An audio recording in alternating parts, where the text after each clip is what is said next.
Be careful what you wish for. Be careful what you ask for, and I'll be there. Too young, too quick, too good. That's what Terry Harper said. I'm not Terry Harper. Fighting out of the blue corner from Wales.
And we're on. Hello and welcome to podcast episode 106 of Rope Boxing. We're 2 days back for a review from the weekend. And if you're watching on YouTube, you can see we're joined this week by our old mucker, our old pal, our good mate, Mr. Micky McGrath, the host of the fantastic 90s, What's the Story, 90s Glories podcast.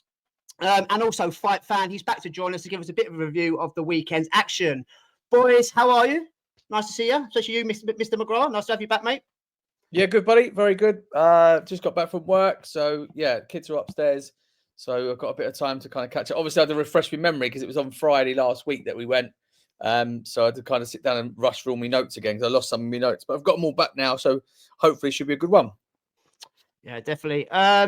All usual T's and C's. If you're new to the channel, like, share, and subscribe here on YouTube. Obviously, if you're an audio listener, your Spotify's, your Amazons, your Apples, and a 5-star review as nothing else would do. That's on Apple. We're going to jump straight into the review this weekend from the last week, should I say. Obviously, the big fight card was at the Royal Albert Hall, but we're not starting there. We're going to jump straight over to Brighton for the obvious reason. Mr. Paul McGrath in front of us was in attendance on Friday night. He lives down the South Coast. He went to see Mr. Harlem Eubank, who was the main event. So he's going to bring us everything. What happened down there, mate? How was it? What was the vibe like down there for Harlem? And what was it like inside the International Centre? And yeah, give me and Dave and the viewers a take of what it was all like, mate.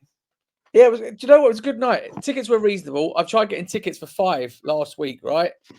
You think that'd be quite easy at the Brighton Centre. Couldn't get fucking tickets for love nor money. Whereas this, got online, bosh, £55. Tickets were just off the right-hand side of the ring. Cameraman blocks your view a little bit, so you have to move around. But do you know what? I've been to a boxing event in absolutely donkey's years.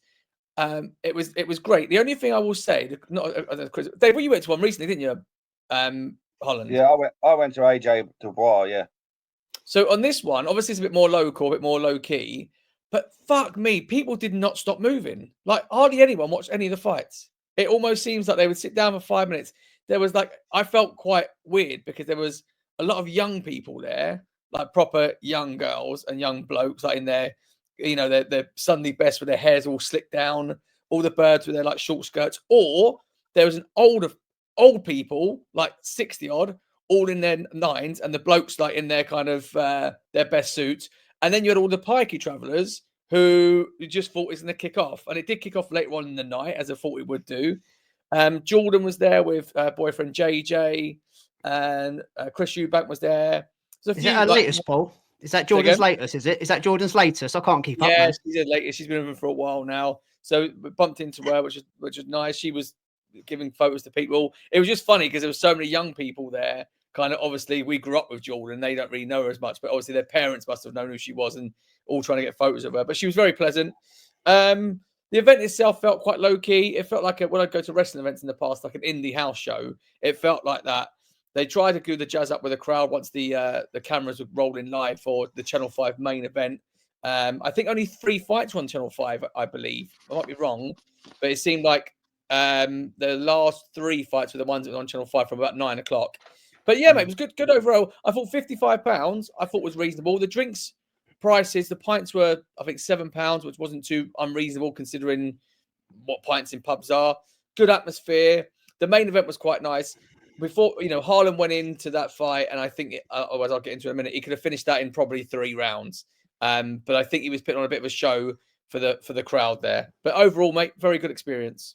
What's the vibe like with Harlem in and around Brighton? Obviously, I live in the Midlands. Dave lives in London, and you see local news. But certain fighters, they get kind of promoted. Obviously, where you live, mate, you got the Sheriff, the original OG, Chris Eubank Senior. And obviously, you've got Junior, is very well known. So, what are people talking about Harlem before this fight, or what's the vibe of Harlem down there? I've watched his last, I think, 2 fights. I think I've watched, and he's always, when he's fighting, he always gets promoted in Brighton quite a bit. You see the posters, not on the bus, but you see the local posters where they go up. Obviously, I don't think you see that in Wolverhampton or in London, really, because it's kind of appealing to the Brightonians. And this one was really interesting because it came out. The main event was really heavily backed Brightonians back in Harlem in the last kind of fight, and it was nice because when he came out, the crowd picked up. It was the only fight where everyone was sat down watching. All the other fights, as I said earlier on, people were just up and going around and walking from one end to the other end. But no, it was. I think he's quite well liked here. Obviously, he's a bit older now. I think he's 33 now, so he's obviously established as a division. And I think he's going for a belt now. As his next fight is supposed to be a championship fight. Whether that happens or not, I don't know. But no, it was good event, and the crowd were up for the main event. It was the big good thing, mate. There was a couple of knockouts. There was a couple of knockouts. There was a towel thrown in one of the fights. Overall, it was really entertaining. Really entertaining. Well, let's jump straight into the main event then. As you see there, it says Harlem stays relevant. Me and Dave spoke about Harlem last week. Some of his fights have been hit and miss. He's a bit wishy-washy at times. Sometimes he turns up, he looks $1 million, and he takes 2 steps back. His fight against Erdogan last year, Dave, we said was probably one of the worst we reviewed on the podcast. 8 rounds. They was on the floor doing WWE moves.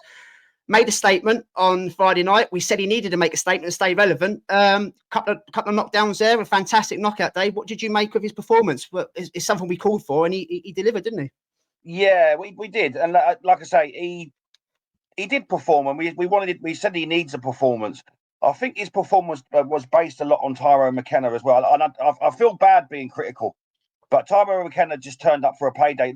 He's got no desire anymore to I don't know what his desire is, but it's not to carry on in any sort of championship legit sort of thing. Maybe it was he's a fair enough name in the UK, so to get him on Channel 5 or Harlem Eubank, I feel like his performance he was just void of any sort of ideas. And like I say, Harlem Eubank did look good. He looked good, and he should have done against Tyrone McKenna. So like I say, I feel bad feeling a bit critical, but he needs to be in with a live opponent for me.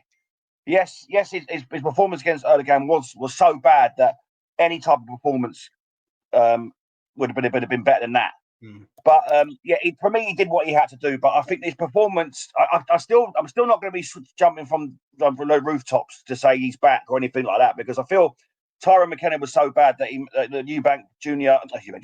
Harlem Eubank looked good. But yeah, I feel for him really, because for me it was I wouldn't say lose, because he's done exactly what he should have done against Tyrone McKenna. He has looked good, but people are still looking and thinking, well, Tyrone McKenna was really bad. Well, what Tyrone McKenna is he getting? So yeah, for me, he could have finished it in the second round. He could have put his foot on the gas, made a real statement. And I'm torn between wanted him to have rounds, which is what he got. I know he got the stoppage at the end, but when in the second round, knocking him spark out and going, right, I'm back. Let's give me Azim. Going down that route and really, go. So I'm torn on the performance. Yes, for me, he done exactly what he should have done. And he has performances like that. He looks good at times, but I just looked at Tyrone McKenna and thought he's shot to bits. So does that dampen Harlem Eubank's performance? Sorry, mate. I don't know enough about McKenna, but I will say he's retired 3 times. Yeah, he could have beat him in the third, second or third. It could have been over. Yeah. But I'm telling you, from being a part of the live crowd and all the people that were like Eubank and all the stuff in the lead up, and some of the things he was doing. I don't know, obviously came off camera and stuff, like the smile at the crowd. At one stage, he gave a little wave almost. That's what I mean. He's happy to be there more than anything. it would have been 2, maybe 3 at push, but he wanted to kind of drag it. I mean, I think he knocked him down 10 times. It might not have been 10 times, but he knocked him down a fair few amount of times over the course of the couple of rounds. So I think that was more, his speed impressed me. I think that was the one thing I will say. The speed that he of his punches, I thought was phenomenal. Compared to his last 2 fights, as you quite rightly said, in terms of his a bit hit and miss. But I thought speed was, and McKenna couldn't live with it. Obviously, as I said, I don't know much. He has performances like that, Paul. He does. And like I say, before the Erdogan fight, I can't remember his opponent, but I thought he was great. And I thought, right, he's had a face-off with Azim. And at that stage, I was thinking, that's a 50-50 fight with Azim. And then he just fell off. And then he had the Erdogan fight. We're saying he needed performance. Like I say, when you're saying McKenna seemed like he was happy to be there. Like you say, he's a traveller anyway, so he's got all of his travellers in the crowd. He's playing up to it. They're tough anyway. Like I say, he doesn't have anything left when it comes to desire, but they're tough. You know yourselves. They're tough men anyway. So he went as far as he could go. But I wanted to, like I say, I feel like Eubank, banks them rounds, and I think it does him the world of good. He needs to go in with a live opponent, with a jeopardy fight next for me. Like if it's an Azim, Dalton Smith, and they're probably a little bit higher than where they might see that as a step down at this stage. But he needs to go with someone where there's pure jeopardy and put in a performance. Now, like we said that against McKenna, we've given him that one. He performed. He did perform well, and he is quick, and he has got skills. But Tyrone McKenna, I sort of can smoke screen him really to be thinking he's better than, not say better than he is, but the performance is better than it is. He said he was bored, didn't he? He said he was bored, didn't he? Pre-fight, that's why he came out of retirement again. So yeah, money probably spoke as well. A nice little, yeah, definitely. On this, lads, it kind of, I wouldn't say it concerns me. Obviously, we spoke last week about keeping relevant with Dalton Smith and Adam Azim. They're 140 fighters. Harlem Eubank's now fighting at 147. His last 2 fights are at 147. So they're on different trajectories. They're going different ways. So he's not kind of keeping relevant with them. So he's not ready for the top boys. Obviously, he's not ready for your Boots or your Staniosis and those kind of guys. So I don't understand what Wasserman and Callie and Nissa are going to do with him. You've got your Lewis Crockers. Hang on a minute. Hang on. You've got Lewis Crocker that's waiting for a title shot for a vacant belt. You've got Paddy Donovan now in the same weight division, and that's a sexy clash there.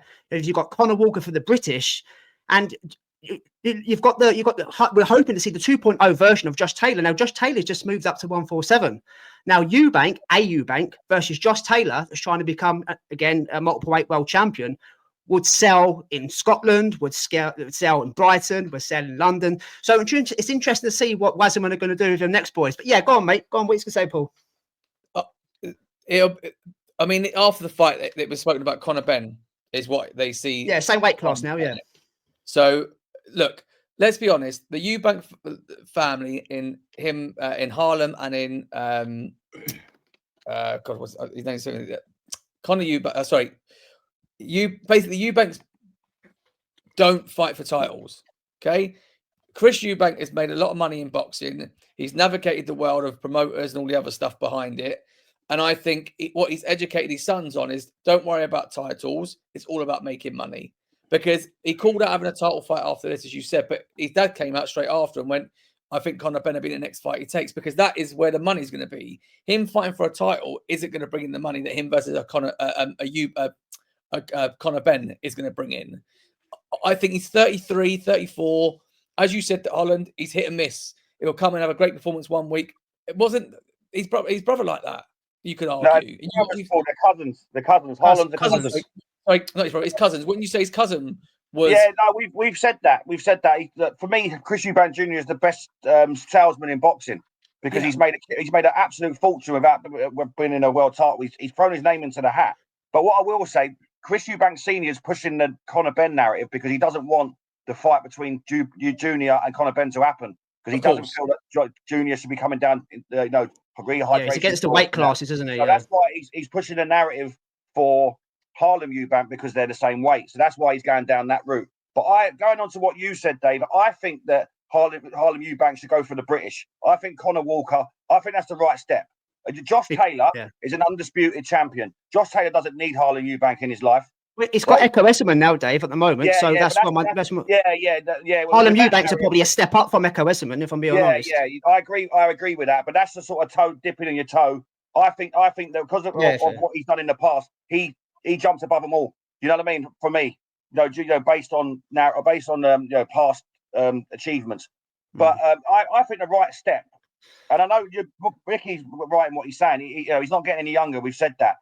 I reckon go for the British. I think that's a good fight for him. He's got, you know what you're going to get with Conor Walker. Conor Walker's he's more of a fighter than a boxer, and I think that's a fight that's a winnable fight for Eubank if Eubank boxes sensibly, doesn't get drawn into anything.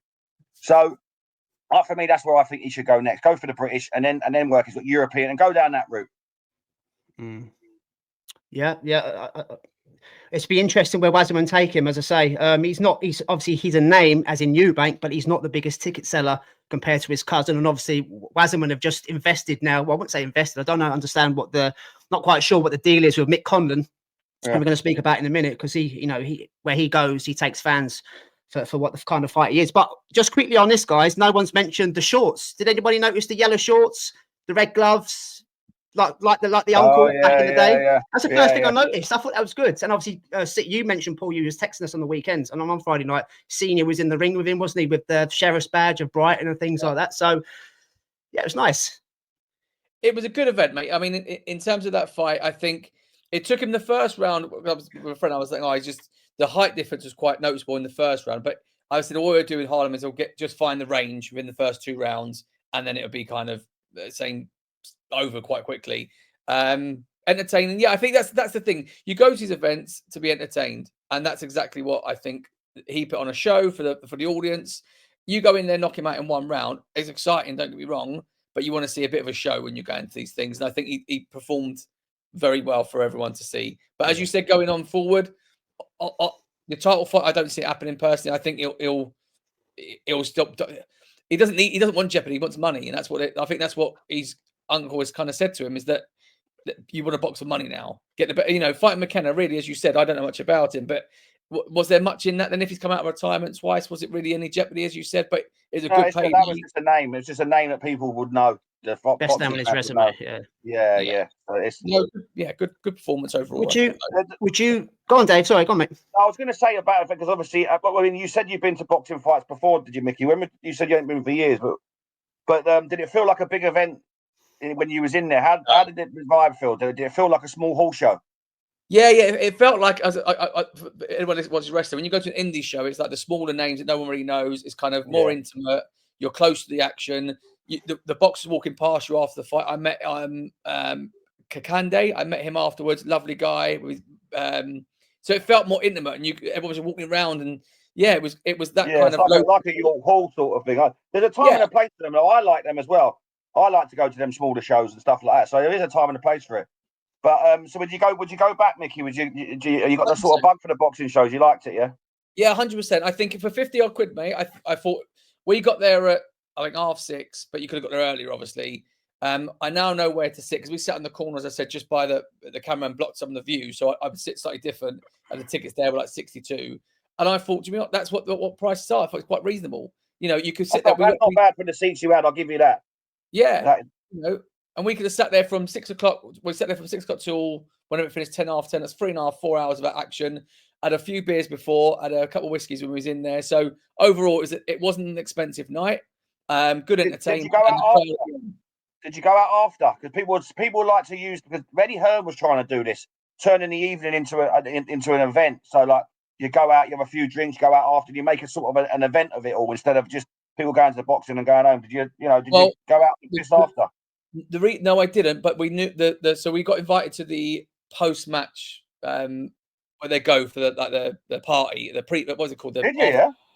It was at the gin tub in Hove, and we know that my mate we went with knows the owner, and he said, they're having the after party there. But by the time it finished at sort of 10:30, and with kids and stuff on a Saturday, all their clubs, I wasn't going to go out and have a big booze up on that. And the guy was a lot older, so he wasn't going to go out, so I wasn't going to go on my own. But it was, I think next time, if a few more people want to go, whatever, I would definitely go again. Yeah, 100%. I'll go with you next time. Yeah, definitely. Are we going to talk about some of the other fights on the card as well? Yes, we are. We're jumping in now, mate. We've done the Harlem Eubank thing. We're talking about Mick Conlan. I've got there on the screen on the banner. Is Mick ready for another rebuild? Mick Conlan, mate. He's fighting against this Indian kid no one's ever heard of, Asad Khan. Yes, Mick Conlan's come off 2 knockout defeats. He's probably technically one of the best featherweights who produced on these islands. Very, very good. Silver medal Olympian. The trouble with Mick Conlan is, Paul, I don't know if you know too much about him. You can obviously tell us what you saw from the co-main in a minute. When he gets tagged, he gets knocked out. He doesn't just get knocked out, he gets iced. So that's kind of been the narrative with him. He's so good, but he has to be on his game. He has to be defensively very, very good for 36 minutes. It only takes 1 shot and he's gone. It's gone away, been away for over a year. It's got back on this Indian kid. But I've got to admit, boys, I mean, I like Mick Conlan. You know, he's a ticket seller. I don't know how Wasman have got him here. It's the last roll of the dice for him. He's 33. He got a bit of ring rust off, but I found it quite boring.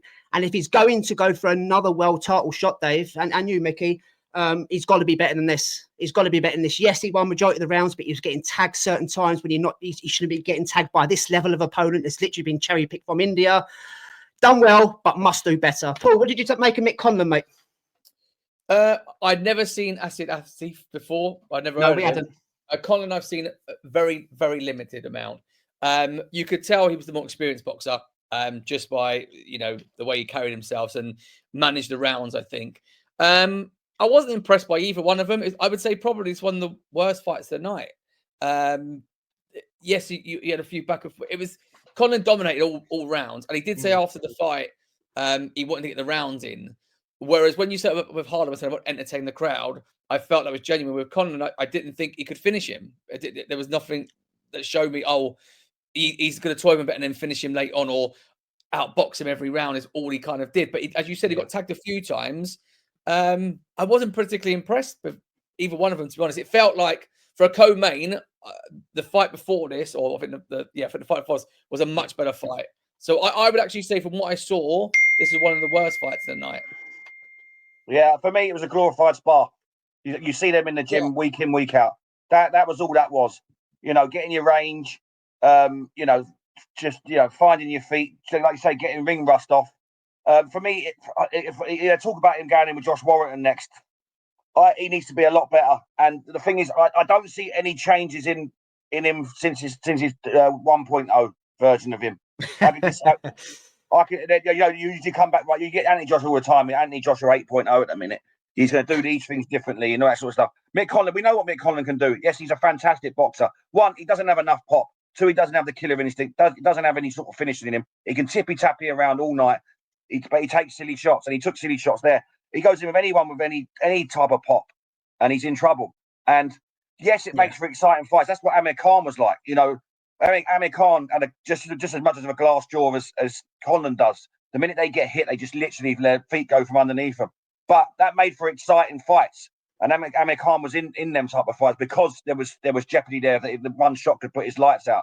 The difference between Mick Conlan is that Mick Conlan boxes beautifully, but he doesn't get involved in fights like that. If he goes in there and starts throwing loads of punches and going and then gets tagged halfway through a brawl, the people can get up for that. So he's gonna fall into the category of I don't want to say disrespectful, but boring. Yes, fantastic boxer, but there's not enough grit there for me. There's not enough want to go in there and make a scene, going through the gears, getting a beautiful finish. I don't see it. It's the same sort of mode. Doing that. Yes, you look great, and everyone's telling me he's great, but it's not eye catching in anything that he does for me. Not like he's not going to set the world alight in performances like that.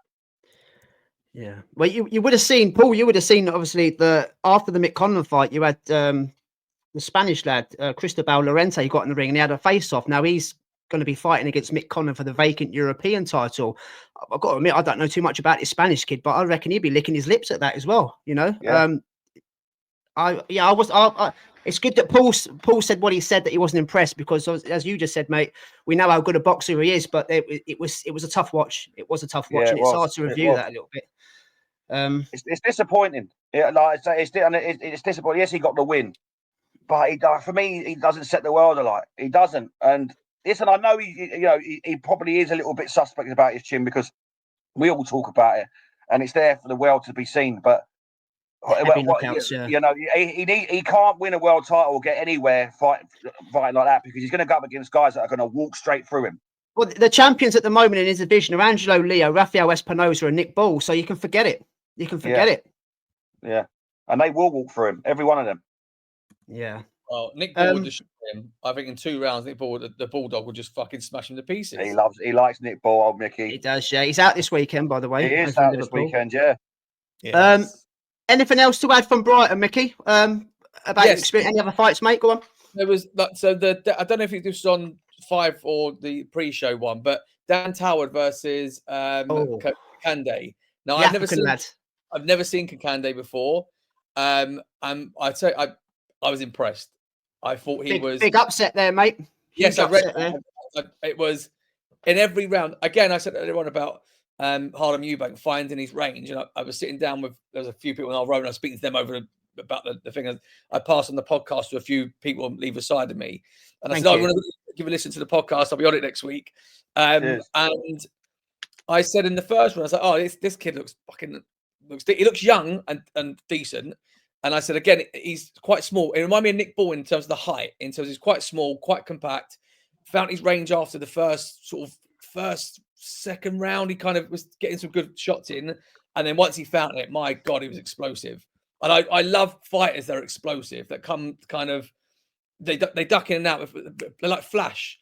I thought the round 2 was quite close between them. Again, Kakande controlled the middle of the ring. No huge blows in the second round. But again, he was finding his range. But by the third round, he looked sharp. His feet were moving lovely. It was more selected shots, quite smart movement, going for the body and then going in for the for the right hook. And obviously, the best round was round 4. He opened up. He literally flurried. He could have knocked him out. He was very close in that round. Round 5 with a knockout. Just seeing all in the crowd, all you saw was obviously don't get the replays because it's not on. There's no big screen on that one, but all you saw live was a right hook, and you saw the sweat go everywhere and the spit. And I was like, you ain't getting up from that. Huge knockdown, huge right hand.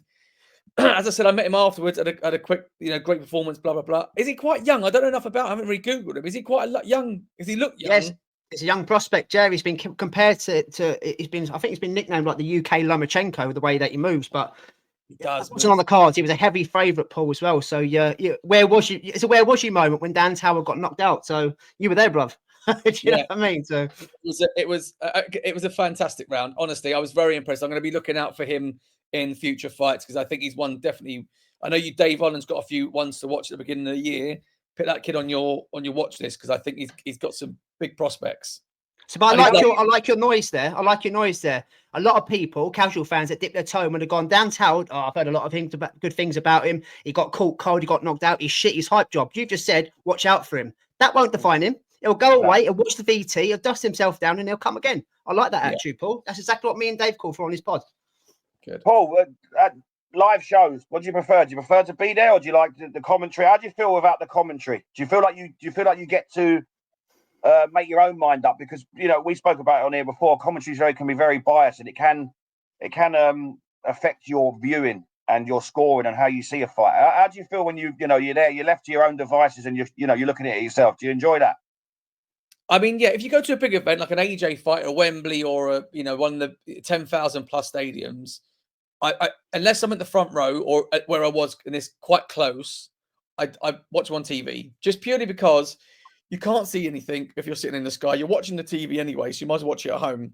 The only downfall to this, as I said, watching this knockout, seeing the sweat, go away, and that classic movie shot almost, I called it. There was no replays, so it's the only thing that you couldn't see. If there was a screen showing the replays, it was brilliant. Being there live or TV, a fight like this, being there live is much better than being on TV because, as I said, it's small, intimate. You get to meet some of them, have a chat.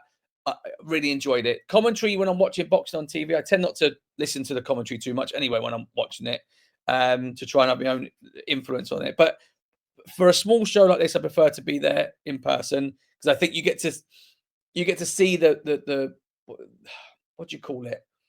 The ground up of boxing, the grassroots of boxing at this level kind of thing. Obviously not below this, they're all not amateurs, but the grassroots of it and that feel of the crowd was brilliant. As I said, not a lot of people was watching him. He didn't have a lot of support going into it. When they came out, Dan Toward had a section of the crowd that were quite loud. When he came out, Kakande, no one really said anything. There was no real crowd noise for him. So, it wasn't a hostile atmosphere, but he had no support, it felt like. and he performed. So for me, mate, being live was a bonus, definitely. Were they in the centre? I'm intrigued because I've never been. I love me boxing, but I've never been to a live event. So were they in the bar? Because if you when you watch the shows from Japan on television, from the prelims, it's packed. They're all watching the fights. They're locked into the fights, but there's no atmosphere. You can hear a pin drop. But with the UK fans, I'm guessing, are they? I mean, Dave's mentioned it before. Were they in the bar pool and then they just come out for the main event? I mean, they do go in the bar. I know this for a fact, Dave. Like I say, I'm different now. But when I was younger and I was going to shows, so I went to Frotzgroves too. Wembley. I went to both Frotzgroves fights in Manchester and Wembley, but I went Wembley and I went with my mates. And we got there at like 6 o'clock, and AJ was the first fight on. I think he was fighting that Brazilian fella who he face planted.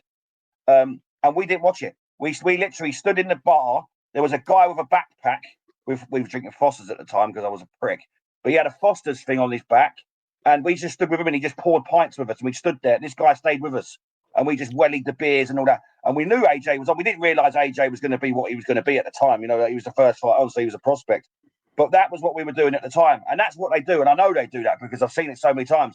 And they'll come out. We came out for the fights before because there was a few fights on before Frotzgroves and we was there for the main event. But they do that. I know they do because I once upon a time done it. When I went to the last fight at Wembley, I was there. I missed the first fight because the train station was shut.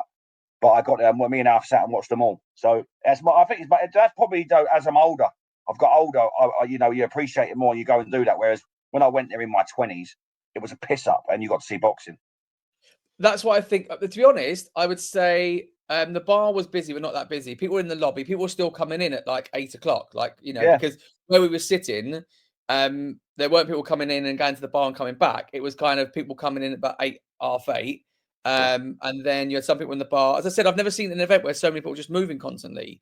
Whether it's because people I think people, sorry to jump in, Mickey. People do just come to the main event. They'll buy a ticket and just come see the main fight. They did that at AJ Dubois. The place wasn't filled until the main event. I don't understand why you pay that money, especially with a fight like that, a big fight. Yeah. This fight I can understand because you're looking at, so there's 20 boxers on the card and they've all got a small contingent. So out of all the boxers on the card, they all bring 50 people, let's just say 25 people. So half the audience, says 2,000, 1,000 people all linked to the boxers in some capacity. So you've got 1,000 casual fans like myself have gone in. So they watch their fighter and they might get up and then go to the backstage or go to the bar or whatever. So I get that. But the main event was where everyone sat down and it felt packed. Not packed, but it felt like it was full.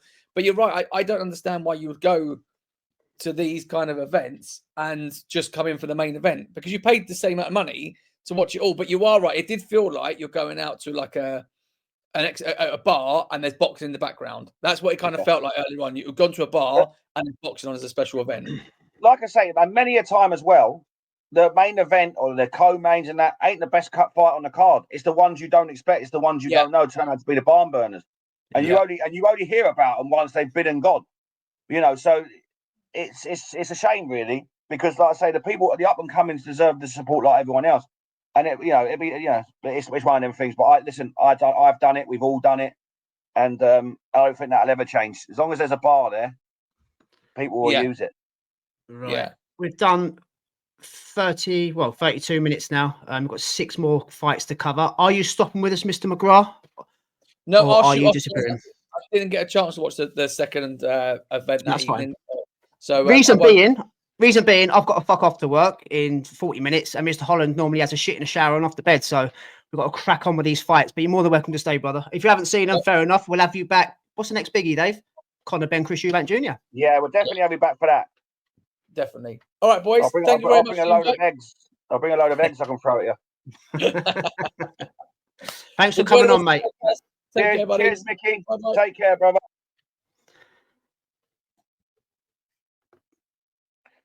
Right, mate.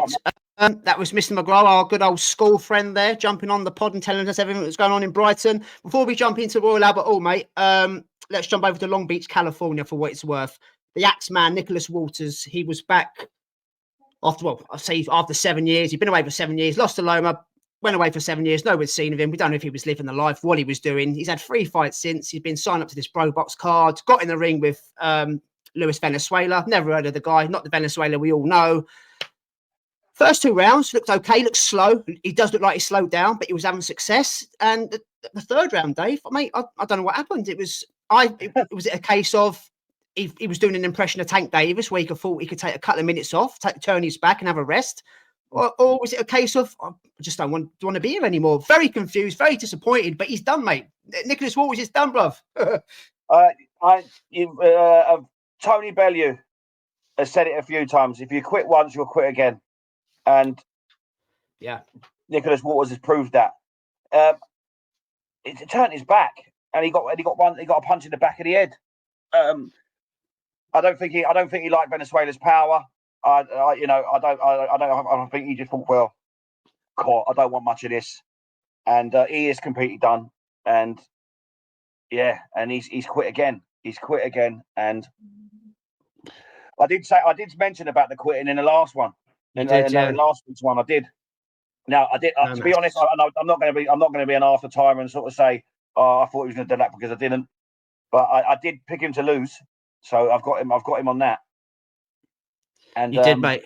Yeah, you did. But not in that manner. Not that. That's it. I mean, who in their right minds want to get in with a ring with him now? I honestly feel that the younger, fresher man, there was some pop in his hands. He wanted it, and I think he was a little bit surprised, Nicholas Walters, with what was coming at him, and and he bailed out, mate. There's not really much more you can say about it. No mass. It's a no mass, and he's done. He's completely done. Yeah, it's a shame. He's 39 now, former world champion, beat the fuck out of Nonito Donaire a few years back. Yeah, he did. It was just an odd performance because he didn't. Venezuela was throwing back and whatnot, and he was having success himself, but he didn't really look to be in any trouble. And all of a sudden, I don't want this. As you rightly said, probably the power. You can't really tell from the television, I suppose. It didn't like the power. He turned his back, and it was like watching Tank a little bit from the week previous. So I'll just give us a minute. Give us a minute. Yeah, Lomachenko took his soul. Lomachenko took his soul. Yeah, I think you're right, mate. I don't think we'll be seeing Nicholas Walters very soon. I tell you who we will be seeing, though. Fucking hell. We'll go on to Friday nights, the main events, the main cards over at the Royal Albert Hall. Beautiful venue. Absolutely beautiful venue. I was thinking when I was watching this, I remember going there as a kid. I can't remember what it's for, some sort of Royal Military thing. Anyway, it's absolutely beautiful in there. Great venue for boxing, 4,000 in attendance. I mean, we were texting each other during this, and obviously it didn't fill up until the main event. And the main event was obviously Lauren Price versus Natasha Jonas, unification fight for the welterweight titles of the world. Change of the guards, new versus old, the future versus the past. But I've written there on the screen, guys, too young, too quick, too good, in my sort of rubbish Welsh accent. I've got to admit, Dave, we've championed Lauren Price on here for all her fights since we've been doing this, and I was in awe. I was in awe watching that girl on Friday night. The skill set it's elite. The skill set is elite. There's not many girls in the female game. We say, well, I don't want to bore everyone, go down the same path. You know, there is a gap there. You've got world-class girls, and there's only a handful of that you can class as elite. Yeah. She made Natasha Jonas look like a pro novice on Friday night, and that's hard to say. Let's try not sugarcoat it, because we all love Tash. She's had a great career. You know, she's 40. She's better now than she was 30. You know, walked away from the sport, got pregnant, came back, managed to be a multiple weight world champion. The story's fantastic. You can make a film about Natasha Jonas. Yeah. And let's be totally honest about it.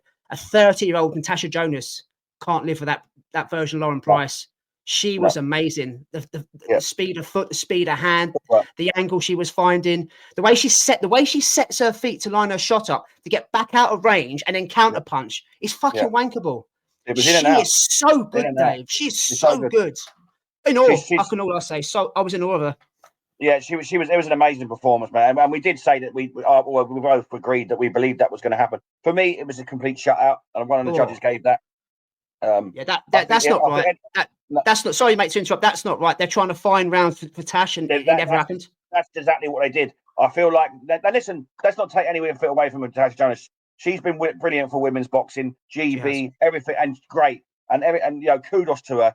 But it was a change in the guard. It's exactly what it was, and that's okay. It's happened to the best fighters in the world. That, you know, that when the time comes and someone new comes in and fresher and better and quicker, and that's exactly what her footwork was amazing. Oh. And like I say, and Natasha Jonas, all she was waiting on was a single shot counter that she couldn't throw. She couldn't land it. And that was all that she could do. Now Joe Gallagher was trying to push her to try and do something else, but Lauren Price had an answer for it all, and it was an amazing performance, man. I absolutely, like you said, you was in awe. I was the same. It was like say it's the footwork, mate. And you're a big man. You're a big advocate for footwork. That's exactly what that was. She was just too quick, and you say you've nailed it there. Too young, too quick, too good. You could. That's what she said. That's what she said, didn't she? That's why I put it on there. Yeah, and it's true. It's exactly what it was. And listen, like I say, fair play to Natasha Jonas. There's just not a lot you can do about it, and you just got to, I know she's in the fight, but she's got to stand back and go, listen, I lost to the better girl, and that's exactly what it was. It was great performance, and do you know what? There's a lot of girls in the division there for Lauren Price. Now you've got Michaela Myers has got the other belt, but you see obviously she's fighting Sandy Ryan soon. But you see Sandy Ryan versus Lauren Price. That's their styles for me. I know what you say. There's elite. Yeah. I know what you're saying. Like you're looking there, but like that for me, that's the best clash of styles that you've got out of who's in that division, because Sandy Ryan will come forward, throw a lot of punches, and put pressure on Lauren Price, because she's also got a bit of an engine herself. She's young, so that for me, I know that obviously Michaela they're fighting next. I really hope that Sandy Ryan wins that fight. I'm going to put that out there. I hope they do, so that them two can. You like Sandy, don't you? Yeah. I like Sandy Ryan, and I also, regardless of that, I still think that's a better stylistically fight for me between them two than it is the Michaela Meyer. But again, the names that we're mentioning there for her to be fighting next is great. So yeah, I'm looking forward to it. But the performance, it was a brilliant performance for Lauren Price. Fantastic. You go back to look at the Tasha Jonas fight against Michaela Meyer, where majority of boxing fans thought Michaela Meyer won that. I did as well. Yeah. But that was a super, super close fight. Yeah. You look how easy it was for Lauren Price on Friday night. Yeah. There's no doubt, there's no controversy. It was easy. Yeah. So when I pulled a face there, when you mentioned Sandy Ryan, going off what have you done for me lately, I can't see anybody beating her. I can't see anybody coming close. We guaranteed on this pod that she would lose rounds on Friday night. Yeah, she did. Still hasn't lost a round. Joe Gallagher tried to get under her skin all week, complaining about the scales, going on her amateur record, her attitude and things like that. You can't rattle her. Yeah. She's laser sharp. She's focused in. Rob McCracken's got to get a lot of credit as well for what he's done with her, going from the amateurs to the pros. And I've got to admit, mate, it was the Lauren Price show, because watching the ring walk, it reminded me of Josh Taylor nights with the Flower of Scotland. Yeah. When they sung that Welsh, it wasn't the national anthem, it's their sport version, is it? It's Yamato Hid. I had goosebumps, and I ain't even fucking Welsh. I thought this is it. And you watch her attitude, mate. You watch her attitude in the ring, she's ready. Bit like when Daniel Dubois came into the ring against Joshua. This is my time now. Fuck you, you've had your day. This is me. Lauren, there's just this aura about her. And I'm getting goosebumps now talking about it. It reminded me of the Josh Taylor nights, how good he was. And you had the Flower of Scotland. I honestly think, I'm soaking this up. I'm not even in the arena. I'm not even Scottish. I fucking love it. Yeah, she's scary. She's only 30. She's only 30. She's got a good 5 years now to be a multiple world champion. She's got to stick with names, though, Dave. We've said before on here, mate, about the name value. She can't go back to. Yes, she's going to have mandatories. I totally get it. But Ben Shalom's going to have to keep her in with the names of the divisions. To keep the fans interested in her, because the demographics on Friday night, there was a lot of women and girls there. There's nothing wrong with that. They're paying the money, they're watching the fights, they're interested in boxing. Alfie Boxes has got a lot of girls.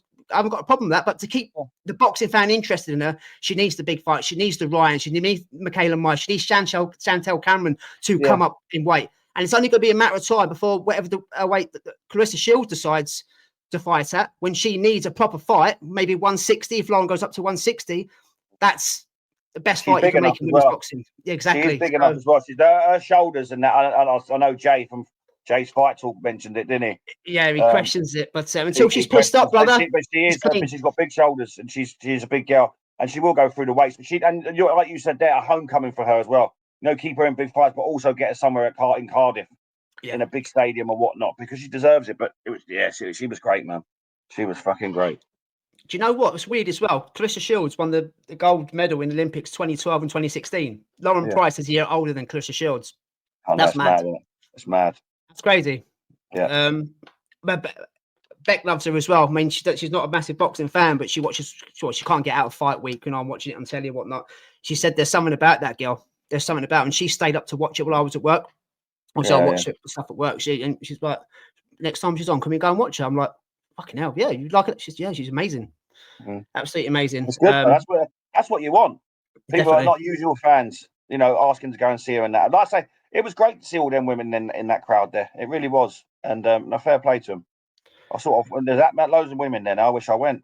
But before we move on to the next fight, mate, who would you like to see him with next? Obviously, I want to see it be undisputed. So obviously, the winner of Sandy Ryan, Michaela Meyer is probably the most sensible fight to make. But then after that, I mean, I'd love. It's got to be someone like a Chantel Cameron. Surely you can't go backwards and start doing domestic. No disrespect, domestic rubbish.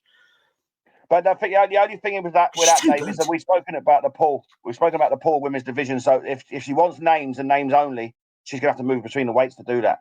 Yeah, because but like for me, stylistic. Now I'm with you. I don't see anyone beating her at this moment. I really don't. But I feel like the best stylistic fight for her is Sandy Ryan, because Sandy Ryan will come forward and throw lots of shots. And yes, she might get outboxed, but it'll be more a barnstormer for me, that type of fight, because Lauren Price likes to plant her feet as well. So for me, that's the one I would like to see next. Are we cheering for Sandy then? I take it. We're seeing him in the time. Fair fucks to Lauren Price there. Caroline Dubois, mate. I put there on the banner. Caroline asked questions. She was taking on Bomi Ray Shin. It was mandatory. Nobody knew anything about Bomi Ray Shin. I was trying to sell it last week a little bit because she is a big girl from South Korea. She's strong. She's tough. She's tougher than any of us thought. We've got to give her her flowers. We've got to give her her praise and kudos, because don't get me wrong, mate. Caroline Dubois done Caroline Dubois things. She was very dominant for the first 8 rounds. Defensively, she was getting tagged more than ever. But I was thinking, she can handle this. She's got a decent chin.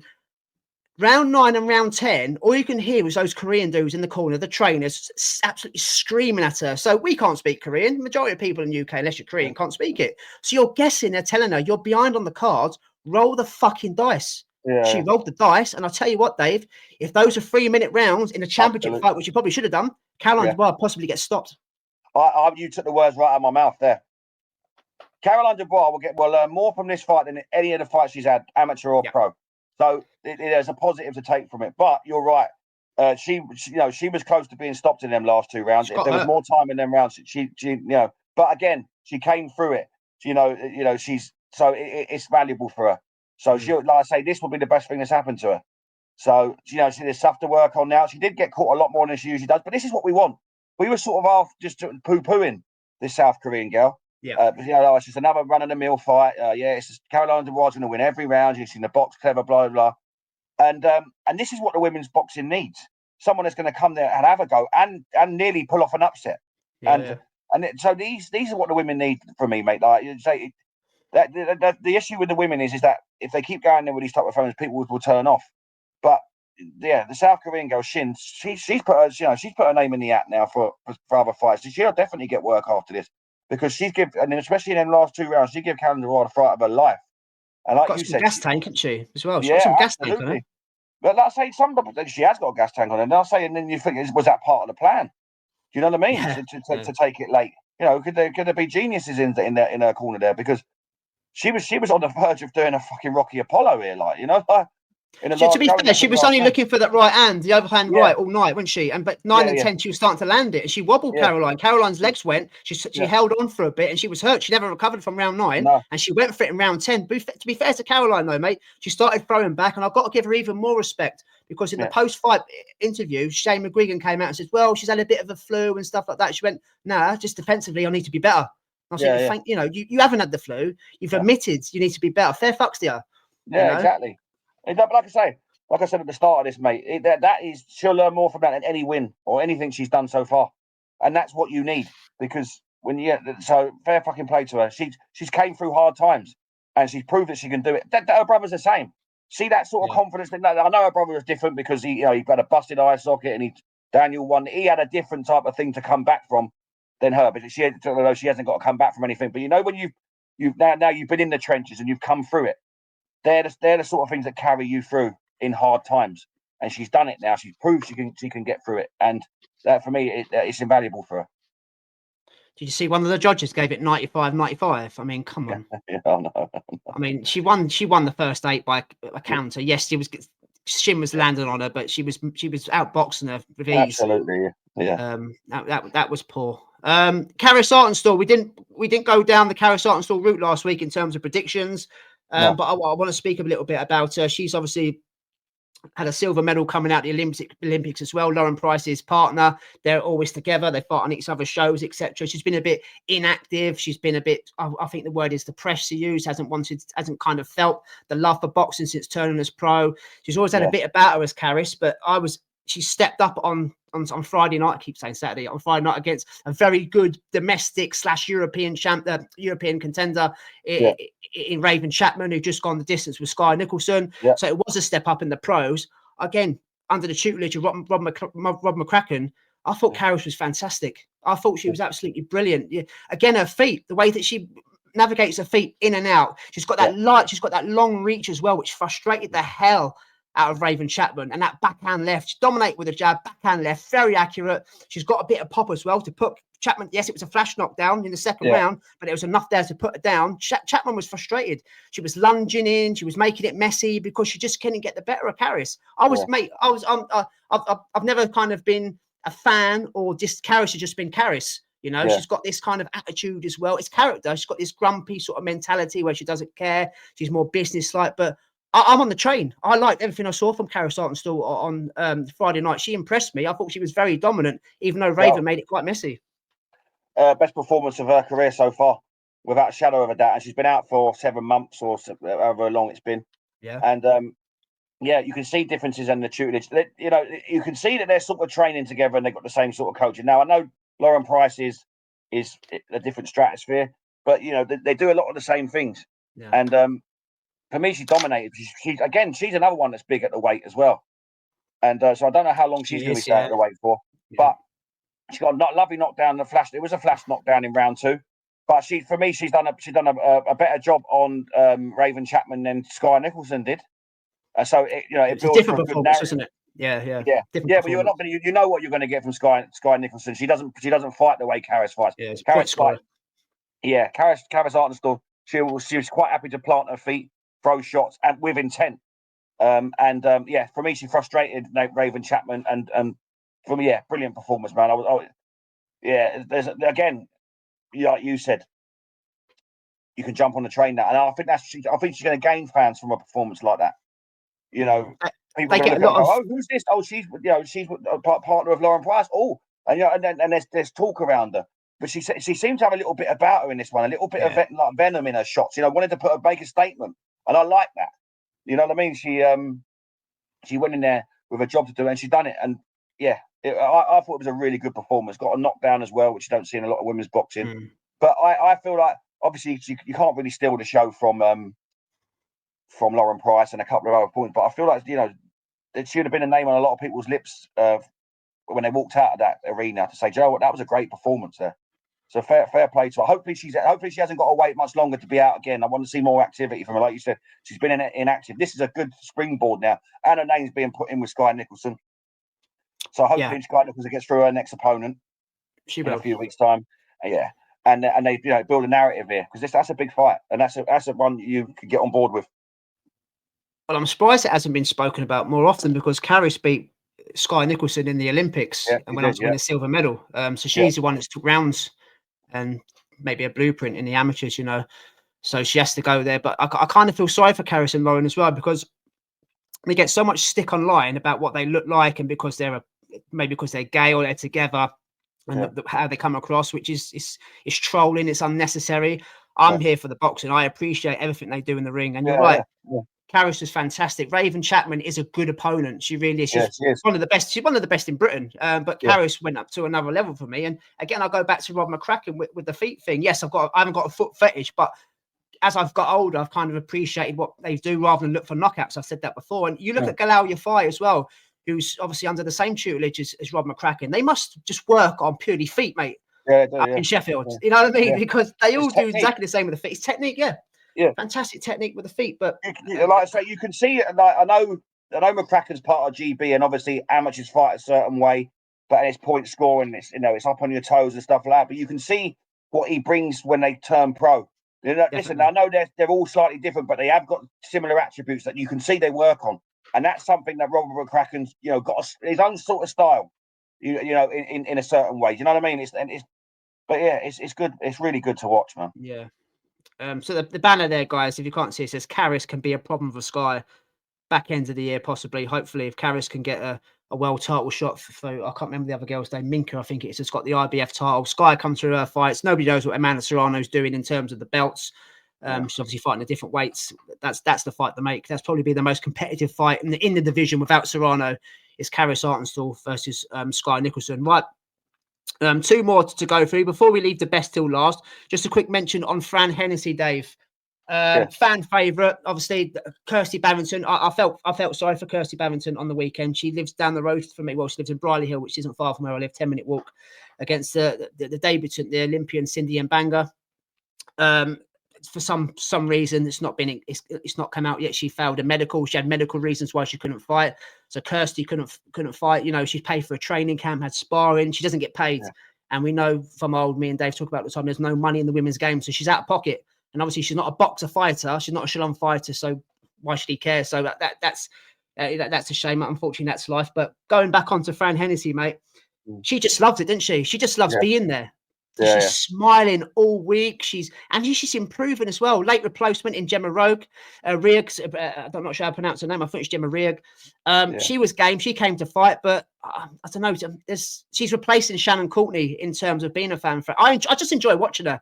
The ring walk, the music, the dancing. She's got a brother. She's got Big Mick in the crowd smirking. To start a fight card off, you need Fran Hennessy, don't you? Let's be honest. Yeah, no, she's great to watch. She's entertainment. I saw her when I went to watch Boatsi Aziz. And she comes into the crowd after. She's tiny. Honestly, she's got to be 4 foot nothing. She's tiny, but she's game though. You know what I mean? She's a very good boxer, but she's quite happy to stand and trade now. She's exciting, and she will gain fans. You know, and she always does. When ring walks goes viral because she does these mad sort of like TikTok dances and all that sort of stuff. So there's Soldier boy, isn't it? Yeah, there's a market there for her though. You know, she's young anyway, so she get young followers. I think she's being built in the right way. I quite like the sort of journey that she's going down. You know, like there's a lot to like about her, and we like Big Mick. But also people don't realise she can fight, man. And she boxes very well. But she likes to get stuck in as well. So there's a lot to like about her. She mixes it up, and that was a good fight. That was, and a good performance. And like I say, fair play to Gemma Ruick because she made a fight of it. And last minute, wasn't it? Yeah, it was a good scrap, man. It was a good scrap. Like I say, Van Hennessy's going to go places. It should be an exciting fights.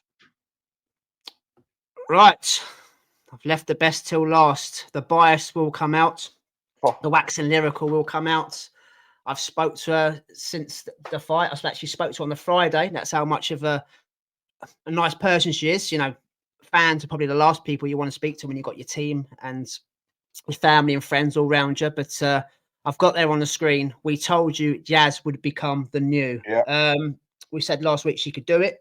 We said that last week her style would be awkward and effective for her opponent in Chloe Watson. We told you we'll be biased, and we're going to be biased. And we told you Jasmina Zapotoczna will be the new European flyweight champion of the world.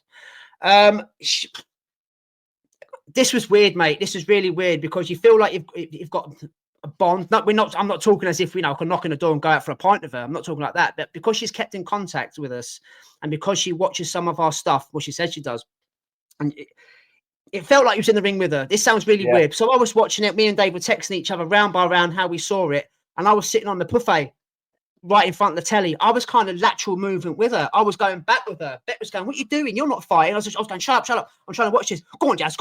Move. Counter. I was nervous watching her doing it. But she was, again, I've gone sort of OTT with Lauren Price for reasons that I've given. Jasmina Zapotoczna, she was brilliant. She was much better than she was against Maisie Rowe Courtney. The style was kind of changed in one fight. I expected her to pot shot more, back-footed fighter, point score, and do it that way. Nah, she's quite happy to go on the inside. You actually said last week she's happy to go on the inside and trade. She was throwing 3-punch combinations. She was moving it. She was foot feinting. She was moving out the way. She was making Watson miss. She was tying Watson out.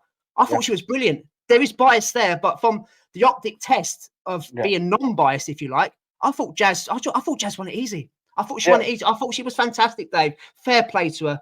Really good performance from her, and the world's her oyster now. I was so happy, and like you said there, you nailed it. Like I say, I say it all the time. Listen, you come on this podcast, we're friends, and that's how I felt about it. And Joe, I've watched my son fight, And that, you know, and I was watching it when you was watching it, and I was the same. I was nervous for her, but I thought I scored it to her. I had her 6-1 up at one point. Now, I say, and I was worried she was going to get screwed because I messaged you and said, look at the viewers' scorecard. The viewers' scorecard had Chloe Watson well ahead. No idea what they're watching. No idea. Pure casual fans. But I say that the game plan. Ricky, we love Ricky Hatton. I'm a massive fan of Ricky Hatton. But I felt like Chloe Watson was very static in what she was doing. She wasn't trying to cut the ring off. She was following around the ring, she was getting picked off on the way in by 2 and 3s, and then Jasmina was then moving out of the way. Lots of movement. I say we scored the last couple of rounds to Chloe Watson purely for the fact that all that movement, you know, she was slowing down. So obviously, when Chloe Watson was coming forward in straight lines, she had more success down the back straight. But for me, the fight was already won by the fifth round. I had a clear up by the second half of the fight. Yeah, me. But it was a great performance. And you know what I love about her? Like I say, she was all smiles, even when she's walking all week. I said it on here as well. She was very endearing. She was lovely on this show. You know, we were chatting boxing and stuff, but we was also going off tangent a little bit and just talking about normal stuff. And she was lovely then, and you could see her personality coming through all during fight week, even during the fight, even during the ring walk, and even when before they even announced the winner, she was all smiles. And I don't say this lightly. I was so happy for her, and I mean that. And she deserved everything she got. And not only is she a lovely person, she put in a great performance. And for me, she won that fight easily. And I'm so glad that the right hand, her hand was raised, because at one point, because it was biased towards Chloe Watson. I don't care what anyone says. Sky Sports were biased towards her. I thought she was going to get screwed on the judges. I really did. Yeah, and I'm so glad. I mean, and then you see the split decision as well, and you thought, here we go. But I'm so glad that the right person won, because one, she deserved it. She put the work in. She had a game plan. And like I say, I love Ricky Hatton, but he didn't have a better game plan than Jasmina's team didn't. You could see they'd fought it through. You could see they worked on it. I don't feel like the same was with Chloe Watson. And like I say, she deserves everything now. And I hope hopefully she goes on to win a world title. You know, it was a great show. She done it in and we spoke when we spoke to her on here. She was dreaming about the nights that she's had at the Royal Albert Hall, and we were like, "You're going to do it, and when you do, we're going to support you." And we did, and she's gone on to do it all by herself. And you know what? Brilliant. And I say I couldn't be happier for any boxer that we've ever spoke to, or any fighter I've ever watched. I wanted that for her, and she deserves everything that's coming her way now. And the world is her oyster. And it was a great performance. She not only was a lovely person, but she proved she could box. She proved she could fight. And she proved she belongs at the level she's at. And now, like I say, I hope to see her on the telly all the time. I hope she gets all the plaudits. I hope she gets signed by, just going to say promotion, top promoter. And why not? Like I say, that was a great performance. Everything that comes her way, she deserves. Well, she's the best in Europe now, mate. I think she's a hard night's work for anybody in the top 15. She really is now. She's European champion. She should be getting, well, hopefully her management team. Unlucky, it'd be nice to see if a Queensbury or a Matchroom with somebody who would come in and give her a kind of a three or four fight deal like they had with Conor Walker. Top of the tree is Gabrielle Fundora. She said she's obviously not ready just yet for that type of challenge, but eliminators to get to the top tree, she's more than capable of doing. I mean, the backstory as well with the boxing in Poland, no opportunities for her, coming to the UK on her own, no friends and family, making a life for herself. You look at that celebration, Dave, on Friday night. Yeah, Callum Simpson couldn't get to her quick enough. On top of his, putting her on top of his shoulders. They've got a strong bond at that gym. She lives the life. You see her on her Instagram, she's never out the gym. She's worked. Don't get me wrong, Chloe Watson is very similar. She's worked hard for where she wants to get to, but it wasn't her night.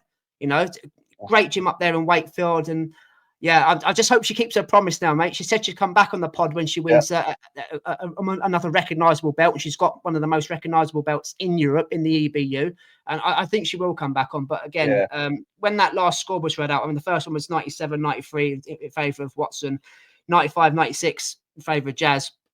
And my belly went over. I thought, you can't do this to her. You can't do that. And you're right, the comms are very biased towards Chloe Watson. The scorecard was atrocious in terms of, don't get me wrong, the casual fans are looking for forward, front-footed fighters. I totally get it. So I'll take that one back. But the clean and effective work was coming from Jasmina. And we can keep going on and on and on and on and on because she deserves it. But I left Jazz till last for that reason. She's And I say, I'm with you. Yeah. I jumped up as well, like it was I felt like it was a family member. I really did. Yeah, I did. I jumped up. I was watching it upstairs, and I jumped up. Yes, like I said, I cheered like it was my own son in the ring. That's how it felt. I was nervous in the rounds, and I was definitely nervous when they were reading that scorecards out. But listen, fair play to her. She's lovely. Hopefully, she'll come back on, show us a European belt. I mean, that'd be brilliant. And and then let's see what comes of it. But yeah, she's great. The next thing to do is go and watch her fight. On these fights, and obviously we've got another friend of the show coming up soon, in Emma Dolan, and we'll be have the same love and same energy towards her as well. Absolutely. Defending her titles. So that's literally it. We're going to be back on. We're going back to be tomorrow. We're back tomorrow to do a review show, a preview show. Get your words out, Dave. I'm still tongue tied with Jasmina. If all the fights coming up, we've got a bit of Edgar Berlanga, Nick Ball, as we said when Mickey was on here. But just quickly, performance of the weekend, mate. It's hard, but at the same time, it's easy, isn't it? You'd either go bias or you go elite. Which way are you going? I'm going. You might go down the Shin route. You might go for Shin. You know, she shocked a few people, but no. We like I said, we're friends. I'm going bias this week. Jasmina for me. I wanted it for her. I willed it on for her, and listen, she done all the hard work, and she deserves it. So yes, Lauren Price was a great performance in a world title unification fight. But for me, we've got a bit of a relationship with Jasmina Zapotoczna, and I wanted that for her. So yeah, for me, it's Jasmina. And that makes two of us, and that makes the end of the show. So that's the end of podcast episode 106. As I say, we were back tomorrow for a few previews, a bit of David McDonald, Winners Weekly Wager, and all the other different segments that we cover on the show. So until tomorrow, stay safe, guys. And I'll see you tomorrow. Dave, peace out, brother. Enjoy your shit, enjoy your shave, and have a nice little kip, mate. While I go to work. Ta-da, mate. Bye, mate. Go on then.